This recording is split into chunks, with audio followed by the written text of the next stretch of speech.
Veganuary, day 11. Slyly look at the date. Oh, I didn't even look at it. I thought you were looking at the atomic clock. No. I was. Okay, well, let's confirm then. It's the 11th day of Veganuary. We're over 1/3 of the way there. And my mother gave to me muffins of blueberry. We're on the healthy breakfast theme, but this doesn't just have to be for breakfast. This could be for a nice snack. This is for all time. Or for a dessert even, or a meal replacer. I mean, you've got some good stuff in here. It's really simple.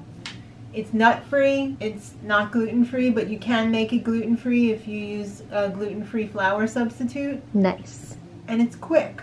So let's begin. You're only going to need a few ingredients. We've got some regular flour, some Old Fashioned Oats. We're mixing it up a little bit today. Instead of all coconut sugar, we're putting half coconut sugar and a little bit more than half Monkfruit sweetener, granulated Monkfruit. We've also got some baking soda to give it a little oomph and some Himalayan sea salt.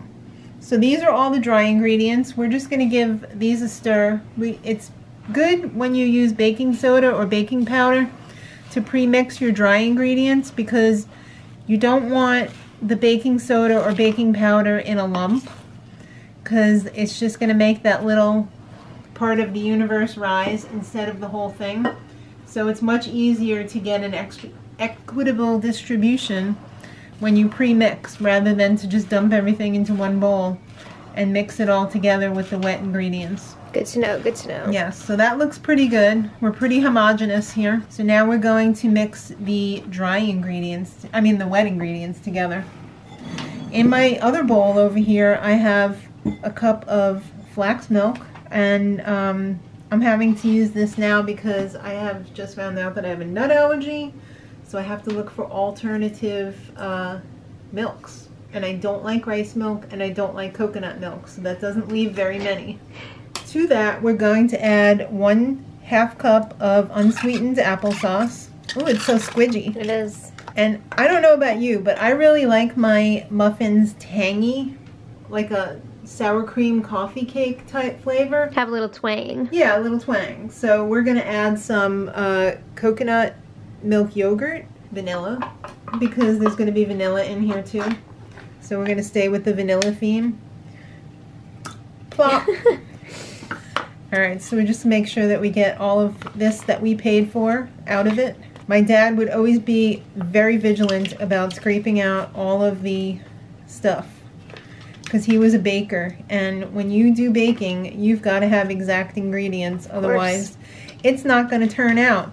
And when you're cooking 1,000 of something, if you make a mistake, it's really going to hurt if you got to throw that in the garbage and start from scratch again. So you want to make sure that everything is exactly as it should be. And then we're also going to throw in a splash of vanilla, which is probably going to be 1.5 to 2 teaspoons of vanilla. Remember when you talked about everything being exact? That's a little bit different though. Alright, so we're just going to pre-mix this as well.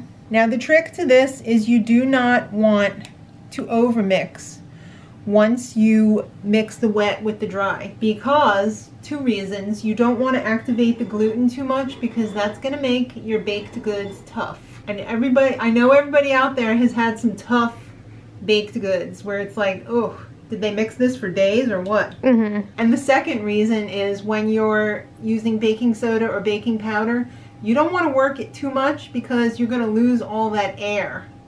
You want to work it as little as possible. So we're just going to make a well in the center here. We're going to pour our wet ingredients in. Get them all, like Pokemon. Gotta catch them all. And now we're just going to work this as little as possible. I would recommend the folding method. If you've got some that are not quite mixed, but almost mixed, that's fine too, because it's all part of the show. It's all gonna soak it up in the end. Like, that is not mixed enough. Let's be real. We're getting there. And then the final ingredient is 2 cups of fresh blueberries that I've washed. And tried to get most of the, if not all, of the little stems off, because you don't want anybody biting down on them. It's going to hurt their teeth. It might break a filling. It's kind of gross. It is gross too. Alright, so that looks pretty good. We're going to pop this into a baking dish. You could do this as muffins, but I'm not a big fan of muffins. I hate the freaking paper on there. I always have as a kid. I've always hated cupcake day at school because I always hated the paper. What? I know, I'm Abby Normal. What can I say?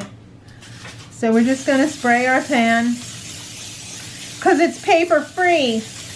And we're gonna pour our batter in here and press it down a little bit. Again, we don't want to lose our lift. It smells nice. Doesn't it? Mm-hmm. Can you smell the twang? Yeah, I do. Excellent. All right, so I'm just evening it out a little bit because we don't want a big bump in the middle and, you know, not a big bump on the sides because it's not going to cook very evenly then. We're even going to do this super fancy today. We're going to take a little bit of the coconut sugar and sprinkle it on top as if this were bed and breakfast cake. Yeah. This is suitable for the dragonfly in on Gilmore Girls. Yeah, Gillies. Represent. Would Suki do this? Absolutely. It's just going to take it that one extra step.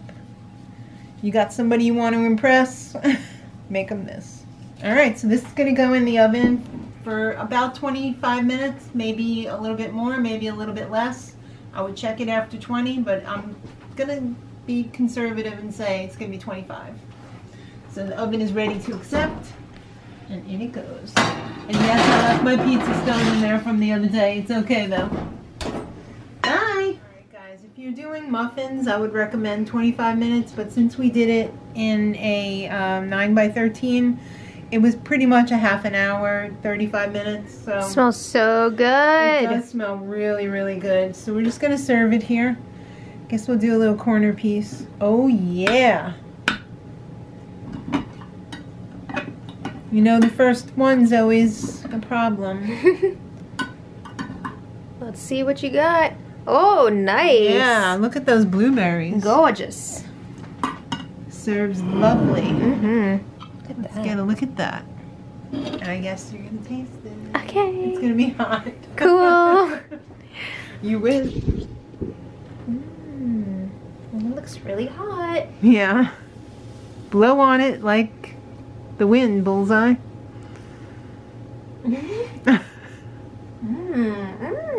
You like that? I love it. You got the twang? Mm-hmm. Good. Is it moist? Mm-hmm. Excellent. Would you eat that for breakfast? Yeah, I'm gonna eat it right now. Not too sweet, right? No. Okay. Mmm. Well, you saw how easy it was, guys. So I hope you give it a shot. Make one at the beginning of the week, and you got breakfast for the whole week. And if you don't eat that much, put it in the freezer. I'm sure it will freeze really well. Yeah. It would be great with some more plain yogurt on top if you wanted to have it for dessert. Or if you wanted it extra breakfasty, put a little yogurt, maybe sprinkle some granola on top of it, or you just eat it the way it is. Grab and go. Delicious. It's really quick if you're running out the door. For sure. Have it already ready. Yeah. Yeah. Yay, puppy. Oh boy. Alright, so that was day 11 of Veganuary. Join us for day 12 and beyond. Subscribe for more, and until next time, much love.